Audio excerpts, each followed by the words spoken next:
महिलाओं के private part को काट कर रखने का शौक़, महिलाओं के साथ दरिंदगी करता था, उनसे जिस्म फरोशी भी कराता था। जब उसका जी भर जाता था तो उसके बाद उसी महिला की हत्या करके उसके प्राइवेट पार्ट को अपने पास रख लेता था।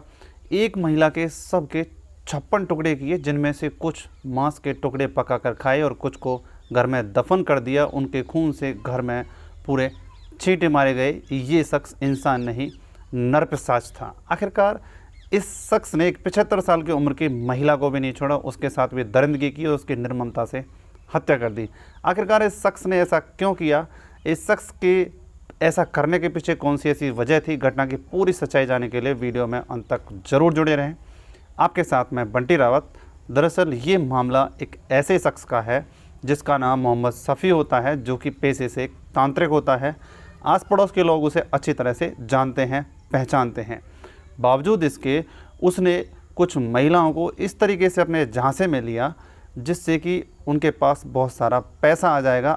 हैरतअंगेज घटना केरल के पथानामिट्टा इलाके में, और जो इस घटना के बारे में सुनता वह सन्न रह गया। बताया जाता है कि केरल के पथानामिट्टा में 2 महिलाओं की बलि देने के मामले में एक ऐसे आरोपी को गिरफ्तार किया गया था जिसने महिलाओं की बलि केवल इसलिए दे दी क्योंकि घर में धन संपत्ति आ जाए। 2 महिलाओं का पहले अपहरण किया गया, इसके बाद फिर कत्ल किया गया, उसके बाद सबों के साथ दरिंदगी की गई। अपराध की इस घटना ने न केवल केरल बल्कि पूरे देश को हिलाकर रख दिया। घटना के बारे में बताया जाता है कि केरल के अलग अलग जगहों से 2 महिलाएं अचानक से गुम हो गई थी। केवल सफ़ी के कहने पर 2 महिलाओं का सर तन से जुदा कर सबके टुकड़ों को पकाकर खाया। पहले महिलाओं की गला रेत कर हत्या की, इसके बाद सबों को छोटे छोटे टुकड़ों में काटा गया। उनके खून को दीवार और फर्श पर छिड़का गया। सबके टुकड़ों को भी पकाकर खाया गया। लेकिन इनमें से एक नाम था रैसोलिन तो दूसरा था पद्दा। जांच कार्रवाई में पता चलता है कि रैसोलिन जून से लापता हो गई थी, जबकि पद्दा सितंबर के महीने में अचानक से गायब हो गई थी। उनके परिजनों ने स्थानीय थाने में इस बात के बारे में सूचना दी थी, जिसके बाद गुमशुदगी का मामला दर्ज हुआ था। दोनों के गुम होने की तारीख अलग थी, लेकिन जब जांच हुई तो शक्की सुई एक ही दंपति पर गई। इसके बाद दंपति को हिरासत में लेकर जब सख्ती से पूछताछ हुई तो पता चला अपहरण नहीं बल्कि नरबली, तंत्र मंत्र, हत्या और दरिंदगी का मामला है। यह मलेच्छों के कहने पर किया गया था। हत्यारे दंपति थेरेपिस्ट हैं और मलेच्छ एक तांत्रिक है। इनका परिचय फेसबुक के जरिए हुआ था। मुख्य आरोपी थेरेपिस्ट भगवल सिंह और उनकी पत्नी लैला पिछले कुछ दिनों से आर्थिक समस्याओं से जूझ रहे थे। इसी कारण फेसबुक पर उनकी बात श्रीदेव नाम की एक महिला से हुई।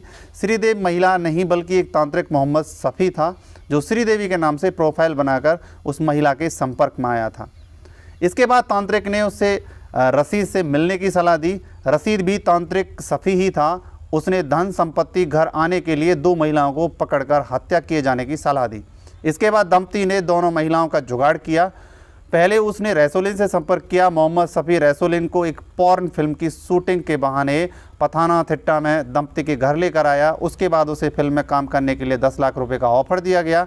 बताया जाता है कि सफ़ी ने रैसोलिन को एक बेड पर लेटा दिया, उसके हाथ पैर बांध दिए। जब महिला ने इसके बारे में पूछा कि वह ऐसा क्यों कर रहा है तो उसने बताया कि फिल्म में एक ऐसा सीन है। इसके बाद आरोपी महिला लैला ने रैसोलिन के प्राइवेट पार्ट पर चाकू से हमला कर दिया। उसके बाद उसका गला रेता गया और उसके सबके टुकड़े कर दिए। हैरान करने वाली बात इस घटना में है कि इन टुकड़ों के निकलने से खून इकट्ठा हो गया, फिर दीवार और फर्श पर यह खून छिड़का गया। दंपति के धन संपत्ति आ जाए। बताया जाता है कि तांत्रिक सफ़ी के कहने पर रैसोलिन ने सबके टुकड़ों को पकाकर खाया।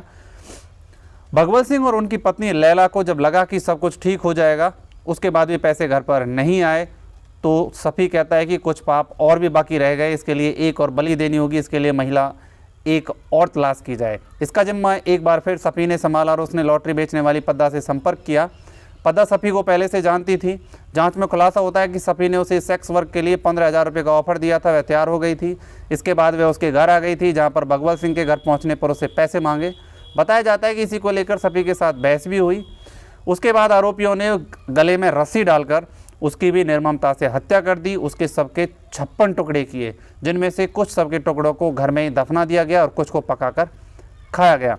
यह मामला 11 अक्टूबर को उजागर होता है। पुलिस कमिश्नर CH नागराजन इसकी जानकारी देते हुए बताते हैं कि जिसने यौन सुख के लिए घटना को अंजाम दिया, सफ़ी फेसबुक पर ऐसे लोगों को ढूंढता था जो वित्तीय समस्याओं से जूझ रहे हों, उन्हें नरबली देने का सुझाव देता था। तांत्रिक सफी पर पहले से भी विभिन्न धाराओं में 8 और अन्य मामले भी दर्ज हैं। क्या सफी महिलाओं का यौन शोषण भी किया करता था? सफी बलि देने के बाद ही मानव तस्कर था।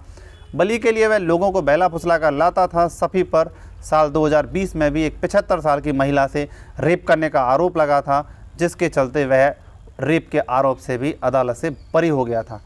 इस खौफनाक घटना के बारे में आपकी क्या राय है? आपका क्या सुझाव है? ऐसे तांत्रिक के लिए कौन सी सज़ा ठीक रहेगी? आप हमें अपनी सलाह कमेंट बॉक्स में दे सकते हैं। फिर मिलते हैं इसी तरह की किसी और सच्ची घटना के साथ।